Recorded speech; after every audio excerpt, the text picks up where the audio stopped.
যার কোনো অস্তিত্ব ছিল না, আসমান ও জমিনের কোনো অস্তিত্ব ছিল না, আমাদের কোনো অস্তিত্ব ছিল না। অথচ এই অস্তিত্ব প্রদানকারী মহান রব আল্লাহ তাআলা, যিনি কাউকে জন্ম দেননি এবং কারো হতে জন্মগ্রহণ করেননি, এটাই আল্লাহ তাআলা বুঝাচ্ছেন। বাদিউস সামাওয়াতি ওয়াল আরদ, আসমান ও জমিনের মধ্যে কোনো কিছু, আসমান ও জমিন এর আগে কোনো অবয়ব ছিল না, আর আমি অবয়ব ছাড়া আসমান ও জমিনকে সৃষ্টি করেছি। সর্বপ্রথম আল্লাহ তাআলা সূরা ইখলাসের মধ্যে পরিচয় দিচ্ছেন, কুল হুয়াল্লাহু আহাদ। অর্থাৎ এখানে আল্লাহ তাআলা একক সত্তা, এটা আল্লাহ তাআলা পরিচয় দিচ্ছেন। আর কোনো সত্তা নেই, তার কোনো উত্তরাধিকারী নেই, তার কোনো কিছু নেই। এই কথার মধ্যে সবকিছু চলে আসে। এরপরে আরো বোঝা যাচ্ছে আল্লাহ তাআলা আল্লাহুস সামাদ, আল্লাহ হলো অমুখাপেক্ষী, আল্লাহর কারোর প্রয়োজন হয় না। আল্লাহর কাছে সবাই প্রয়োজনের জন্য যায়, সবাই তার মুখাপেক্ষী, কিন্তু আল্লাহ কারোর মুখাপেক্ষী নন। এরপরে ইহুদি খ্রিস্টান নাসারা যারা ছিল, আল্লাহর পুত্র সন্তান বলে অনেকের দাবি করেছে, ঈসা আলাইহিস সালামকে দাবি করেছেন।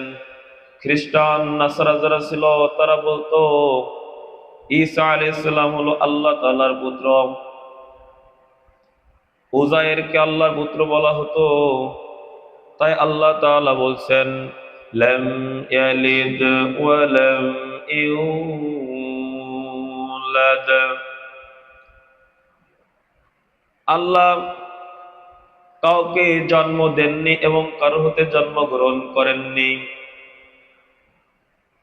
অর্থাৎ আল্লাহ তাআলা জন্ম দেওয়া এবং জন্ম নেওয়া থেকে পবিত্র সত্তা। সুবহানাল্লাহ। মহান আল্লাহ তাআলা হলো জন্ম দেওয়া এবং জন্ম নেওয়া থেকে পবিত্র সত্তা। এর উপরে যার ঈমান থাকবে না, তার ঈমান নেই।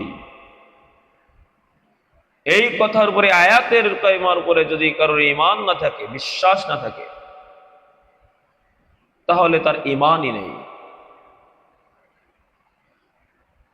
তাহলে ইহুদি নাসারাদের ঈমান চলে গেছে, ঈমান নেই।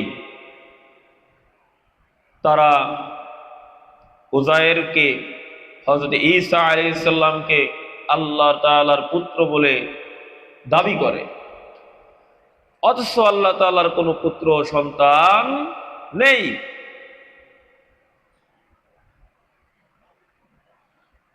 এই জন্যই আয়াতে কারিমা আল্লাহ তাআলা খুলাসা করে নাজিল করে বলছেন, লাম ইয়ালিদ ওয়া লাম ইউলাদ। অর্থাৎ আল্লাহ কাউকে জন্ম দেয়নি, তিনি কারোর হতে জন্মগ্রহণ করেননি। আল্লাহ নিজের পরিচয় দিচ্ছেন, দেখো কিছুই ছিল না, বাদিউস সামাওয়াতি ওয়াল আরদ, আসমান ও জমিনের অবয়ব পর্যন্ত ছিল না, অথচ আল্লাহ তাআলা এই আসমান ও জমিনকে সৃষ্টি করেছেন। এটা আল্লাহর দ্বারাই সম্ভব, মহান রবের দ্বারাই সম্ভব। যার অস্তিত্ব ছিল না, তাকে অস্তিত্ব দেওয়ার মালিক একমাত্র আল্লাহ তাআলা।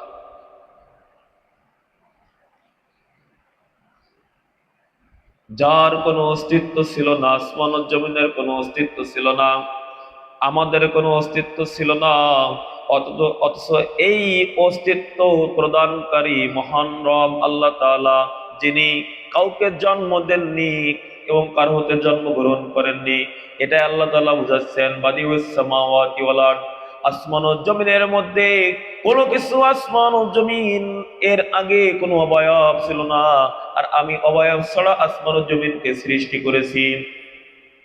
আল্লাহ সবকিছু সৃষ্টি করেছেন, তিনি রব, তিনি রুবুবিয়াতের অধিকারী। আর যারা মহান আল্লাহকে কোন পুত্র সন্তানের পিতা বলে স্বীকার করে, তাদেরকে আল্লাহ তাআলা উচিত জবাব দিচ্ছেন এই আয়াতে কারিমার মাধ্যমে।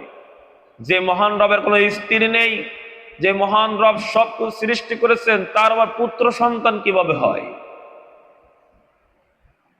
অর্থাৎ ইহুদি নাসারাদের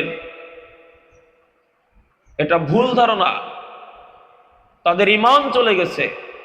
আর যাদের ঈমান নেই, আল্লাহ তাআলার সাথে যারা শরীক স্থাপন করে, তারা প্রকাশ্যভাবে মুশরিক, তারা কুফরি করেছে, তারা জাহান্নামে যাবে। অর্থাৎ লাম ইয়ালিদ ওয়া লাম ইউলাদ, তিনি জন্ম দেননি এবং জন্ম নেননি, এ কথার উপরে অটল থাকতে হবে। এটাই হলো ঈমানের দাবি। লাম ইয়ালিদ, এই কথার দ্বারা আল্লাহ তাআলা তিনজনদেরকে উচিত জবাব দিয়েছেন। এক হলো মুশরিকদেরকে, যারা ফেরেশতাদেরকে আল্লাহর কন্যা বলতো, আর ইহুদিদেরকেও আল্লাহ তাআলা উচিত জবাব দিয়েছেন, যারা উযায়ের আলাইহিস সালামকে আল্লাহর বেটা বলতো। আর খ্রিস্টান নাসারা যারা ছিল, তাদেরকেও আল্লাহ তাআলা উচিত জবাব দিয়েছেন এই কথার মাধ্যমে। তারা হযরত ঈসা আলাইহিস সালামকে আল্লাহ তাআলার পুত্র বলতো। অর্থাৎ আল্লাহ তাআলার কোনো কন্যা সন্তান নেই, পুত্র সন্তান নেই, আল্লাহ তাআলার স্ত্রীও নেই। এই লাম ইয়ালিদ, এই কথার দ্বারা আল্লাহ তাআলা দৃষ্টান্ত প্রমাণ দিচ্ছেন। ওয়ালাম ইউলাদ, এবং তিনি কারো হতে জন্মগ্রহণ করেননি।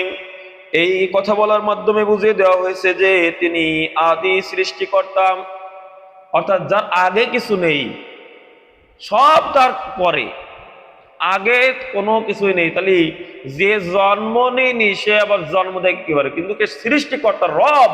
তিনি রুবুবিয়াতের অধিকারী, তিনি হলো রব, কিন্তু তিনি জন্ম দেননি। জন্ম দেওয়া নেওয়া থেকে তিনি পবিত্র। সুবহানাল্লাহ। মহান আল্লাহ তাআলা হলো জন্ম দেওয়া এবং জন্ম নেওয়া থেকে পবিত্র সত্তা। আমরা এমন পবিত্র সত্তার ইবাদত করি, সুবহানাল্লাহি বিহামদিহি। যা কিছু দুচোখে দেখা যায় সব কিছু মহান রবের সৃষ্টি। এটাই আল্লাহ তাআলা বলেছেন, লাম ইয়ালিদ ওয়া লাম ইউলাদ, আমি তো জন্ম নিইনি, বরং কাউকে জন্ম দিইনি। আমি হলাম রব, আমি হলাম সৃষ্টিকর্তা, আমি হলাম তোমাদের প্রভু। আমি জন্ম দেওয়া এবং জন্ম নেওয়া থেকে পবিত্র। সুবহানাল্লাহ।